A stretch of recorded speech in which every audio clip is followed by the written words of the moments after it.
22 अप्रैल को जम्मू कश्मीर के पहलगाम में हुए आतंकी हमले के बाद भारत और पाकिस्तान के रिश्तों में जबरदस्त तनाव देखने को मिल रहा है। हालात इतने बिगड़ गए हैं कि भारत सरकार ने तत्काल प्रभाव से पाकिस्तानी नागरिकों के वीजा रद्द कर दिए हैं। इसके चलते जो पाकिस्तानी नागरिक भारत में मौजूद थे, अब वो वापस अपने देश लौट रहे हैं। इसी बीच सोशल मीडिया पर एक सवाल तेजी से तैरने लगा है। सीमा हैदर अब क्या करेंगी? क्या वो पाकिस्तान लौटेंगी या भारत में ही रहेंगी? इस मुद्दे को और गरमा दिया है सीमा हैदर के एक्स हस्बैंड गुलाम हैदर के वकील मोमिन मलिक ने। उन्होंने एक प्रेस कॉन्फ्रेंस कर भारत सरकार से मांग की है कि सीमा हैदर को नेपाल के रास्ते पाकिस्तान भेजा जाए।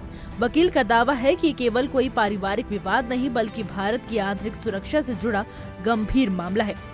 उन्होंने कहा कि सीमा हैदर 3 जुलाई 2023 को बिना किसी वैध दस्तावेज, पासपोर्ट या वीजा के नेपाल के रास्ते भारत आई थी और इसके बावजूद वो न सिर्फ यहाँ पर रह रही हैं बल्कि जमानत पर रिहा होकर सामान्य जीवन भी जी रही हैं। मोमिन मलिक ने सवाल उठाया है कि जब भारत सरकार अवैध तरीके से रहने वाले अन्य पाकिस्तानी नागरिकों को देश से बाहर निकाल रही है तो फिर सीमा हैदर को ये छूट क्यों दी गई है।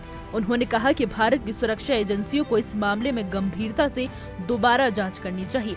वकील का कहना है कि सीमा हैदर का लिंक जम्मू कश्मीर से भी जुड़ा हुआ है और उन्होंने खुद कई बार ये बात मानी है।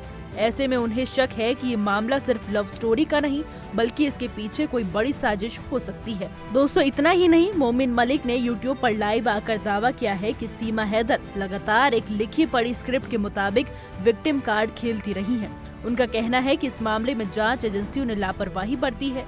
वकील ने सीधा आरोप लगाते हुए कहा कि सीमा हैदर भारत की सुरक्षा के लिए एक संभावित खतरा हो सकती है। इसलिए उन्होंने भारत सरकार से अपील की है कि या तो सीमा हैदर को जल्द से जल्द पाकिस्तान डिपोर्ट किया जाए या फिर उनकी जमानत रद्द कर उन्हें जेल भेज दिया जाए। इन ताज़ा घटनाओं के बीच एक बार फिर ये बहस शुरू हो गई है कि सीमा हैदर का मामला क्या वाकई केवल एक प्रेमी कहानी है या फिर इसमें कोई गहरी साजिश छिपी हुई है। आने वाले दिनों में भारत सरकार और सुरक्षा एजेंसियां इस मामले में क्या रुख अपनाती हैं, इस पर सभी की नजरें टिकी हुई हैं। हमारी आज की रिपोर्ट में बस इतना ही। कैसा लगा आपको हमारा ये वीडियो? कमेंट करके जरूर बताइएगा।